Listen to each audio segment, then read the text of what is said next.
گزشتہ طویل عرصے سے پاکستان کے سیاسی لیڈروں نے، پاکستان کی حکومتوں نے مزدوروں کو دھوکہ دیا، روٹی کپڑا اور مکان کے نام پر،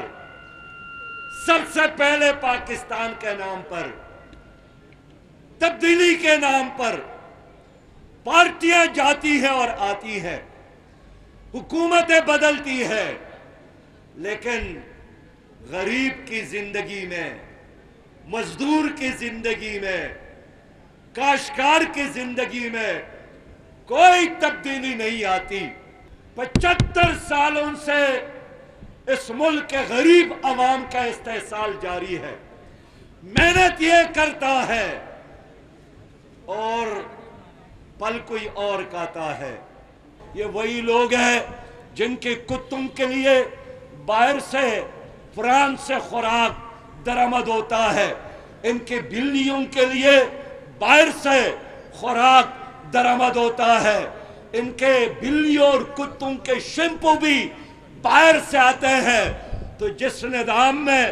کتے اور بلی مزے میں ہو اور غریب کا بیٹا مشکل میں ہو، تکلیف میں ہو،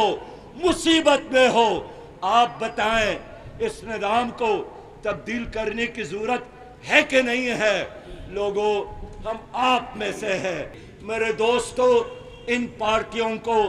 اگر مزید بھی 100 سال بھی حکومت ملے، یہ پاکستان کو نہیں بدل سکتا۔ انسان نے چاند پر قدم رکھا،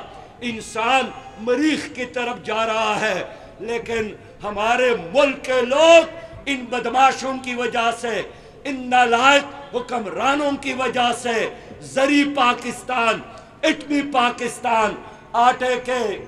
ٹرک کی پیچھے پاکستان لگا ہے۔ تو اگر یہ حکومت پاکستان کے عوام کے ساتھ، مزدوروں کے ساتھ کوئی ہمدردی رکھتی ہے تو آنے والا بجٹ جو جون میں پاس ہوگا